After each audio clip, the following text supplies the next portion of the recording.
नमस्ते मेरे प्यारे ऑडियंस। मैं हूं मनस्कान मिश्रा। आपका बहुत बहुत स्वागत है मेरा चैनल परफ्यूम एनालिटिक्स में। तो आज मैं रिव्यू करूंगा एक परफ्यूम का जो है विलेन हाइड्रा। इसका 100 ml बॉटल में पहले पूरा इस्तेमाल कर चुका हूं, इसलिए रिव्यू के पर्पस के लिए मैंने इसका सिर्फ 20 ml टेस्टर बॉटल लाया है जो कि मुझे उसका डिस्कवरी सेट से मिला है। सो इसका खुशबू कैसा है, ये परफॉर्म कैसे करता है, इसका इस्तेमाल कैसे होना चाहिए, इसका स्प्रे रूटीन कैसा होना चाहिए, क्या ये किसी महंगे डिजाइनर या नीश परफ्यूम का क्लोन है, दाम के हिसाब से इसको खरीदना क्या एक सही ऑप्शन होगा या नहीं, इन तमाम बातों के बारे में जानने के लिए कृपया वीडियो के अंत तक बने रहें। और अंत में अगर आपको ऐसा लगता है कि आपको वीडियो पसंद आया है, रिव्यू सेटिस्फैक्ट्री लगा है, तो कृपया इस वीडियो को लाइक कर दें और ज्यादा से ज्यादा लोगों को शेयर करें। और अगर आप मुझे और मोटिवेट करना चाहते हैं ऐसा जेन्युइन परफ्यूम कंटेंट बनाने के लिए, तो कृपया मेरे चैनल को सब्सक्राइब कर दें। तो शुरू करते हैं इस परफ्यूम का रिव्यू इस छोटे से इंट्रो के बाद।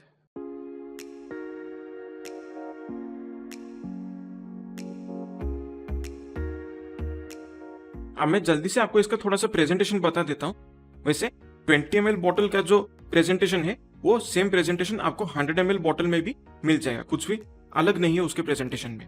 तो जैसे कि आप देख सकते हैं इस 20 ml बॉटल में एक इलेक्ट्रिक ब्लू कलर का बॉटल है, इसमें विलेन हाइड्रा का ब्रांडिंग है, सामने कैप प्लास्टिक का है और इसका ऑदे परफ्यूम कॉन्सेंट्रेशन है, इसका मतलब 15 से 20% का एसेंशियल ऑयल या अरोमा केमिकल्स का इस्तेमाल हुआ है।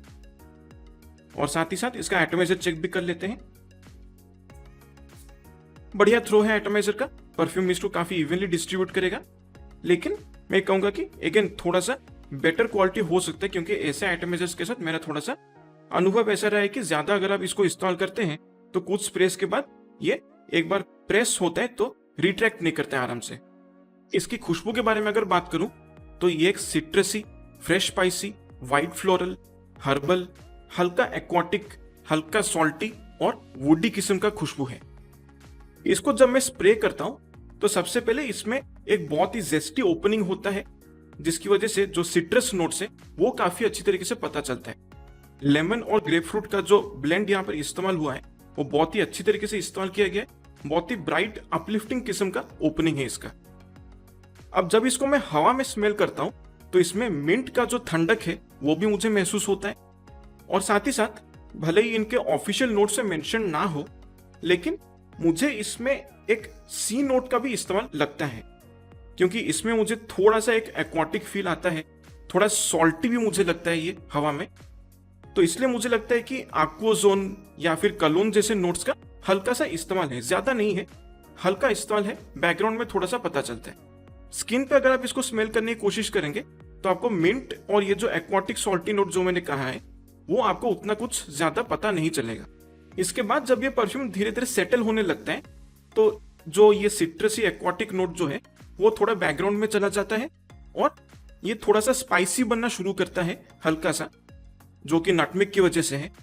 और साथ ही साथ मैं ये भी कहूंगा कि इसमें जो व्हाइट फ्लोरल के जो नोट्स हैं वो भी काफी अच्छी तरीके से इस्तेमाल किया गया है। इनफैक्ट इस परफ्यूम में जो व्हाइट फ्लोरल नोट्स है उन पर ज्यादा इंपॉर्टेंस दिया गया है, ज्यादा बल दिया गया है उन नोट्स के ऊपर, जिसकी वजह से जब ये परफ्यूम सेटल डाउन होता है तो एक फ्रेश स्पाइसीनेस के साथ साथ थोड़ा सा व्हाइट फ्लोरल का प्रोमिनेंट नोट्स भी आपको पता चलता है।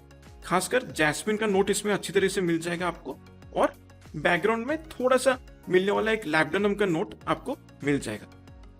इसके साथ साथ इसके बैकग्राउंड में थोड़ा सा हर्बल वुडीनेस जो है वो भी धीरे धीरे मिलना शुरू हो जाता है। और जब ये परफ्यूम पूरी तरह से ड्राई डाउन हो जाता है तब जो फ्लोरल नोट्स है वो भी धीरे धीरे महसूस होते हैं, लेकिन थोड़ा कम इंटेंसिटी में महसूस होता है। और मेनली ये एक हर्बल वुडी कैरेक्टरिस्टिक दिखाता है जो कि सीडर वुड की वजह से है। ड्राई डाउन में ये सीडर वुड का नोट जो है वो काफी अच्छी तरीके से आपको पता चलेगा। और सैंडलवुड का नोट जो ये मेंशन कर रहे हैं वो मुझे मतलब ना के बराबर ही लगता है, ज्यादा तो कुछ खास पता नहीं चलता। थोड़ा सिंथेटिक सैंडलवुड का नोट मुझे हल्का सा एक महसूस होता है, लेकिन मैं कहूंगा कि ऑलमोस्ट ना के बराबर इस्तेमाल है उसका इसमें। और इसके साथ साथ व्हाइट मस्क का जो एक हल्का सा फ्लोरल मस्की टच एक है वो भी ड्राई डाउन में मिल जाता है उस हर्बल वुडीनेस के साथ। परफॉर्मेंस की अगर बात किया जाए तो इस परफ्यूम ने मुझे थोड़ा डिसअपॉइंट किया है परफॉर्मेंस के मामले में। काफी एवरेज परफॉर्मेंस मिलता है मुझे इससे। आउटडोर्स अगर इसको इंस्टॉल करता हूँ तो स्किन पे लगभग 2-2.5 घंटे तक का मुझे लॉन्जेविटी मिल जाता है। कपड़ों पे तकरीबन 3 घंटे तक का मुझे ये परफ्यूम फील होता है। इंडोर्स भी इसका परफॉर्मेंस में कोई खास डिफरेंस नहीं है, लेकिन हाँ रिलेटिवली बेटर परफॉर्म करता है।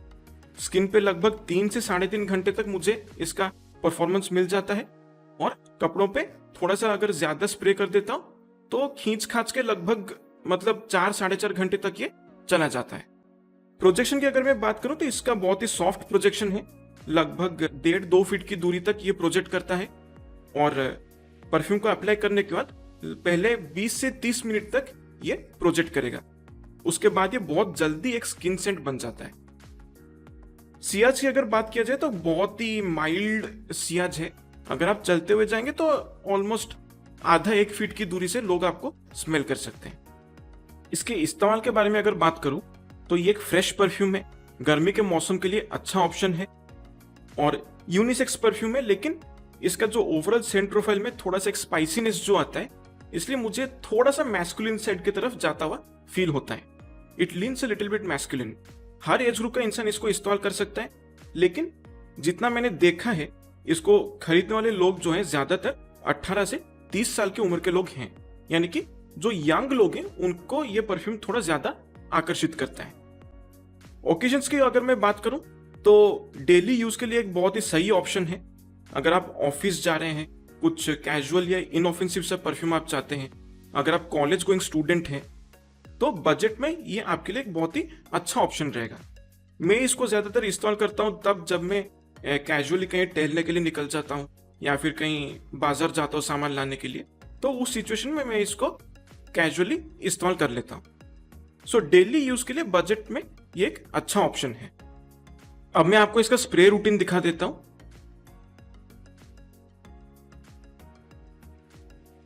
1 2 3 4 5 6 7 8 9 10 11 12 13 14 15 16 17 18 19 20।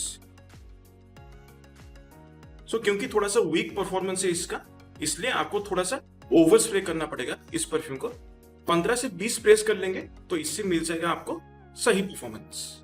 अब अगर मुझे इस परफ्यूम को किसी डिजाइनर या नीश परफ्यूम के साथ कंपैरिजन करना है तो मैं कहूंगा कि 40 to 50% सिमिलरिटी है इसका ब्लू डी शनेल का ऑड डे टॉयलेट के साथ, लेकिन एग्जैक्ट क्लोन नहीं है, काफी डिफरेंसेस हैं इसमें। ब्लू डी शनेल में जिस तरीके से जो स्पाइसी नोट्स का इस्तेमाल हुआ है, जैसे पिंक पेपर का इस्तेमाल है, जिंजर का इस्तेमाल है, नटमेग का भी उसमें काफी अच्छी तरीके से पता चलता है, वो स्पाइसीनेस यहां पर इतना ज्यादा नहीं मिलता। विलन हाइड्रा में थोड़ा सा ड्राई डाउन में स्पाइसी बनता है जो कि नटमेग की वजह से आता है, लेकिन ब्लू डी शनेल के मुकाबले इसमें जो स्पाइसेस हैं वो बहुत ही कम है। लेकिन इसका ओपनिंग में जो एक मिंटी एक्वाटिक सॉल्टी नोट जो है वो मुझे ब्लू डी शनेल में उतना फील नहीं होता है। और ब्लू डी शनेल में जो इंसेंस का नोट है, जो वुडी नोट्स हैं, वो बहुत ही अच्छी तरीके से पता चलता है, लेकिन यहाँ पर वो जो इंसेंस का नोट है वो बिल्कुल एब्सेंट है, और जो वुडी नोट्स है वो बहुत ही हल्के तरीके से इस्तेमाल किया गया है। सैंडलवुड का नोट मुझे इसमें कुछ ज्यादा पता नहीं चलता है, लेकिन ब्लू डी शनेल का जो ड्राई डाउन है उसमें आपको सैंडलवुड का न्यूएंसेस भी अच्छी तरीके से मिल जाएंगे। सो ये है कुछ differences blue D Chanel odd day toilet और विलेन हाइड्रा के बीच। तो सिग्निफिकेंट डिफरेंसेस है, एग्जैक्ट क्लोन नहीं है, 40-50% सिमिलरिटी है। इसके प्राइस के बारे में अगर बात किया जाए तो इसका जो 100 ml बॉटल है उसका एमआरपी लगभग 799-800 रुपीज का है, लेकिन अमेजोन या फ्लिपकार्ट पे आपको डिस्काउंट पे लगभग 450-500 रुपए में ये मिल जाएगा 100 ml बॉटल इसका। जिस तरीके का इसका खुशबू है और परफॉर्मेंस जैसा है, मैं कहूंगा कि थोड़ा जस्टिफाइड नहीं लगता है 500-600 का जो रेंज है, लेकिन मैं कहूंगा कि डेली यूज के लिए ये प्राइस रेंज थोड़ा ठीक है। परफॉर्मेंस बेटर होता तो मुझे और थोड़ा सा जस्टिफाइड लगता, आपको बेटर ऑल्टरनेटिव्स मिल जाएंगे जो ऑलमोस्ट ब्लू डी शनेल के जैसा स्मेल करते हैं, लेकिन इससे बेहतर परफॉर्मेंस देते हैं हमारे इंडियन क्लाइमेट में। अगर आप एक जेनेरिक डेली यूज के लिए इनऑफेंसिव सा कैजुअल सा परफ्यूम चाहते हैं, थोड़ा सा मूड अपलिफ्ट करता है, जो थोड़ा सा मूड को रिफ्रेश करता है, तो उसके लिए विलेन हाइड्रा सही चॉइस है। लेकिन थोड़ा बेटर परफॉर्मेंस के लिए आप जो ऑल्टरनेटिव्स मैंने सजेस्ट किया है उसको आप कंसिडर कर सकते हैं। और एक और चीज इस परफ्यूम का है कि इस परफ्यूम को आप जितना देर तक मैसरेट करेंगे, जितना देर तक आप इस परफ्यूम को मैच्योर करेंगे, इसका खुशबू थोड़ा सा इंप्रूव करता है। खासकर अगर मैं कहूँ तो इसके जो फ्लोरल नोट्स हैं और जो मस्की नोट्स हैं वो ज्यादा निखर के बाहर आता है। लेकिन परफॉर्मेंस में कोई सिग्निफिकेंट चेंज आपको नजर नहीं आएगा। इंडियन क्लाइमेट के लिए ये बहुत ही सूटेबल नहीं है। ऐसा फील होता है कि जो अरोमा केमिकल्स का जो क्वालिटी इसमें इस्तेमाल हुआ है वो थोड़ा सा मुझे अप टू द मार्क नहीं लगता है। और जो टिपिकल ब्लू कैटेगरी के जो परफ्यूम्स होते हैं उस हिसाब से देखा जाए तो ये काफी जेनेरिक सेंट प्रोफाइल है, बहुत ही बेसिक सेंट प्रोफाइल है। सो मैं ये कहूंगा इन दी एंड इसके खुशबू को समझें, इसके परफॉर्मेंस को समझें, अपनी रिक्वायरमेंट्स को देखें और उस हिसाब से डिसाइड करें कि इस परफ्यूम को लेना है या नहीं लेना है। क्योंकि खुशबू तो अच्छा है, परफॉर्मेंस बेटर हो सकता था, लेकिन थोड़ा सा जेनेरिक सेंट प्रोफाइल बन गया है। मास प्लीजिंग है लेकिन मूड को अपलिफ्ट करता है। डेली यूज के लिए बजट में एक अच्छा ऑप्शन बन सकता है। सो इसी के साथ समाप्त होता है विलेन हाइड्रा का परफ्यूम रिव्यू। आशा करता हूं आपको ये रिव्यू पसंद आया है और कमेंट से मुझे जरूर बताइएगा आपने अगर इस परफ्यूम को इस्तेमाल किया है तो आपका एक्सपीरियंस कैसा रहा है इस परफ्यूम के साथ। और मैं आपसे मिलूंगा अगले वीडियो में एक नए परफ्यूम के रिव्यू के साथ। तब तक के लिए मेरे प्यारे ऑडियंस, स्वस्थ रहिए, मस्त रहिए और खुशबूदार रहिए। नमस्कार।